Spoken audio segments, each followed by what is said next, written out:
Assalamualaikum warahmatullahi wabarakatuh. Saya Dewi Hajra ingin mempresentasikan tentang jurnal analisis jabatan terhadap karyawan.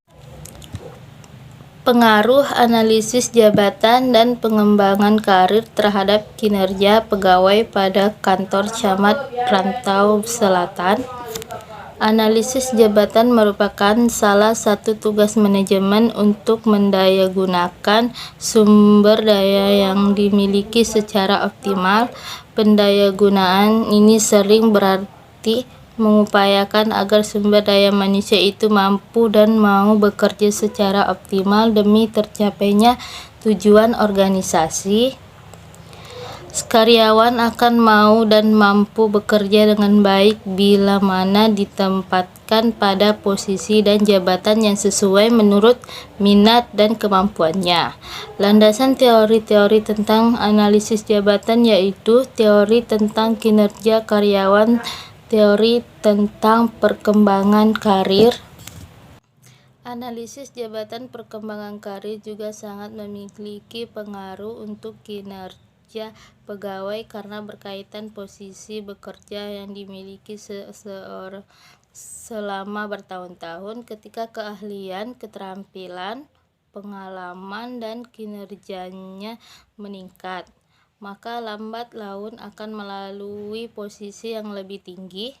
Secara garis besar, kinerja dapat dipahami sebagai hasil kerja yang dapat dicapai oleh seseorang atau sekelompok orang dalam suatu organisasi sesuai dengan wewenang dan tanggung jawab masing-masing guna mencapai tujuan organisasi yang bersangkutan secara legal, tidak melanggar hukum, dan sesuai dengan moral maupun etika.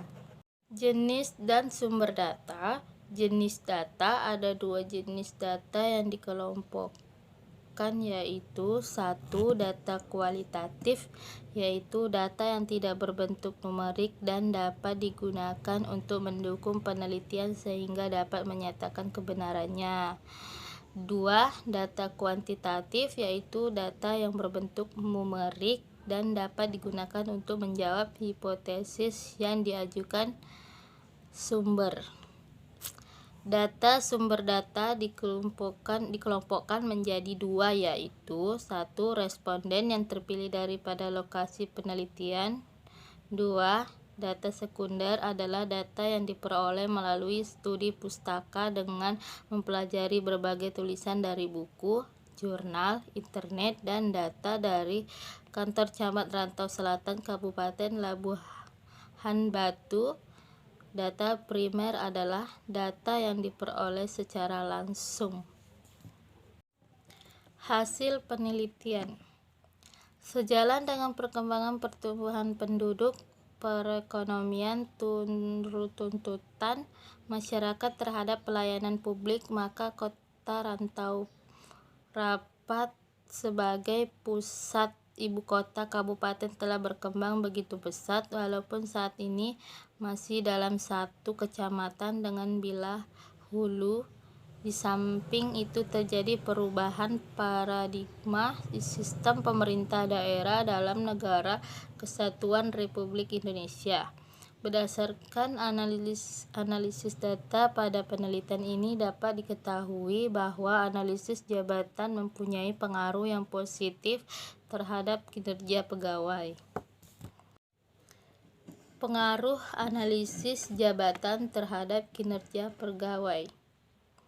Analisis jabatan memiliki peranan yang sangat penting dalam manajemen sumber daya manusia, yaitu meningkatkan kinerja organisasi baik dari segi produktivitas, pelayanan maupun kualitas untuk mencapai tujuan utama organisasi. Dari hasil analisis jabatan tersebut, maka organisasi akan mampu menentukan karakteristik seperti apa yang harus dimiliki calon pegawai sebelum menduduki sebuah jabatan. Outputnya berupa spesifikasi jabatan dan deskripsi pekerjaan. Tujuan dari penelitian ini adalah mengetahui dan menjelaskan besarnya pengaruh analisis jabatan terhadap kinerja pegawai secara parsial dan simultan. Penelitian ini menggunakan metode penelitian explanatory research dengan pendekatan kuantitatif. Sumber daya manusia merupakan faktor yang sangat sentral dalam organisasi.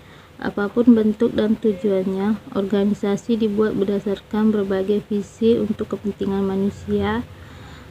Pentingnya sumber daya manusia dalam suatu organisasi menuntut setiap organisasi mendapatkan pegawai yang berkualitas dan produktif untuk menjalankan organisasi. Salah satu cara untuk mengatasi hambatan dalam hal kebutuhan sumber daya manusia yang berkualitas adalah dengan cara melakukan analisis jabatan dengan baik oleh suatu organisasi. Keberhasilan suatu organisasi bukanlah merupakan suatu yang dapat diperoleh secara instan, namun merupakan suatu proses integrasi dari kinerja individu yang melakukan aktivitas organisasi. Elemen analisis jabatan. Analisis jabatan merupakan proses pengumpulan informasi tentang jabatan tertentu dan proses sistematis menentukan keterampilan, tugas, dan pengetahuan yang diperlukan untuk melakukan pekerjaan tertentu dalam organisasi. Analisis jabatan mempunyai dua jenis informasi, yaitu penerapan analisis jabatan tidak hanya digunakan oleh perusahaan-perusahaan besar saja, karena pada dasarnya setiap organisasi membutuhkan adanya analisis jabatan guna menunjang kinerja organisasi. Akan tetapi besar kecilnya tingkat kebutuhan akan adanya analisis jabatan juga tergantung pada kebutuhan organisasi tersebut. Organisasi publik dituntut adanya produktivitas kerja yang tinggi untuk mencapai tujuan kerja. Namun pada permasalahan lain, pada bagian organisasi sekretariat daerah Kabupaten Malang, kenyataannya masih ada pegawai negeri sipil yang kurang paham terhadap pekerjaannya. Ada sebagian pegawai, terutama yang baru diterima, tidak memahami apa yang akan dikerjakan nanti, walaupun dalam iklan lowongan pekerjaan. Pengaruh analisis jabatan terhadap kinerja karyawan pada PT Sekawan Kontrindo. Karyawan merupakan faktor yang sangat berperan penting dalam meningkatnya produktivitas dan efektivitas sebuah perusahaan, yaitu sebagai perencana, pelaksana, pengawas, serta pengendali kegiatan perusahaan. Melihat pentingnya karyawan dalam perusahaan, maka karyawan memerlukan perhatian utama terhadap tugas yang dikerjakan, sehingga tujuan perusahaan berdasarkan visi dan misi dapat tercapai. Oleh karena itu, perlu adanya organisasi fungsinya sebagai mengoptimalkan sumber daya manusia agar tercapainya suatu tujuan utama yang telah ditentukan. Pada kenyataannya di setiap organisasi, kinerja organisasi. Analisis jabatan mencakup dua elemen, yaitu 1. Uraian jabatan, 2. Spesifikasi jabatan atau persyaratan jabatan. Job requirement, job description, yaitu untuk mengidentifikasikan pekerjaan, riwayat pekerjaan, kewajiban-kewajiban pekerjaan, dan pertanggungjawaban, serta untuk mengetahui spesifikasi pekerjaan atau informasi mengenai standar pekerjaan. Spesifikasi pekerjaan adalah uraian persyaratan kualitas minimum orang yang bisa diterima agar dapat menjalankan satu jabatan dengan baik dan kompeten. Dari analisa jabatan ini, kita mampu mengetahui job apa saja yang mempengaruhi karyawan dalam pekerjaannya. Identifikasi masalah tentang apa yang terjadi di lapangan. Dalam hal ini, instansi terkait dengan penelitian yang dilakukan setelah melakukan observasi dan pencarian literatur terkait masalah yang akan diteliti diteliti yang kemudian akan dirumuskan ke dalam perumusan masalah. Kemudian dari rumusan masalah tersebut dilakukan penetapan tujuan yang menjadi acuan apa yang akan dilakukan agar masalah tersebut dapat diselesaikan. Setelah menetapkan tujuan, lalu memberikan pembatasan masalah agar tidak semakin melebar, fokus pada pembahasan. Kesimpulan, kinerja karyawan berpengaruh karena adanya target pencapaian sehingga karyawan melaksanakan job dengan sebaik mungkin untuk mencapai target tersebut serta pekerjaan yang dikerjakan berdasarkan keahlian di bidang pekerjaannya. Faktor analisa jabatan yang paling mempengaruhi kinerja adalah target pencapaian pekerjaan sehingga karyawan melaksanakan job dengan sebaik mungkin untuk mencapai target tersebut serta pekerjaan yang dikerjakan berdasarkan keahlian di bidang pekerjaan.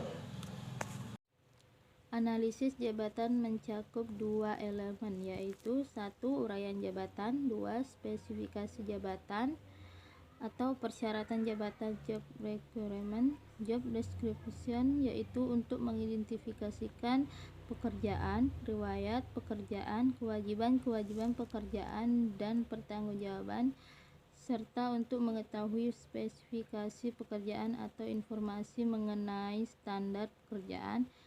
Spesifikasi pekerjaan adalah uraian persyaratan kualitas minimum orang yang bisa diterima agar dapat menjalankan satu jabatan dengan baik dan kompeten. Dari analisa jabatan ini, kita mampu mengetahui job apa saja yang mempengaruhi karyawan dalam pekerjaannya. Identifikasi masalah tentang apa yang terjadi di lapangan. Dalam hal ini, instansi terkait dengan penelitian yang dilakukan setelah melakukan observasi dan pencarian literatur terkait masalah yang akan diteliti yang kemudian akan dirumuskan ke dalam perumusan masalah. Kemudian dari rumusan masalah tersebut dilakukan penetapan tujuan yang menjadi acuan apa yang akan dilakukan agar masalah tersebut dapat diselesaikan. Setelah menetapkan tujuan, lalu memberikan pembatasan masalah agar tidak semakin melebar, fokus pada pembahasan. Baiklah, itu saja dari presentasi saya. Kalau ada salah kata atau tulisan, saya mohon maaf. Saya ucapkan wassalamualaikum warahmatullahi wabarakatuh.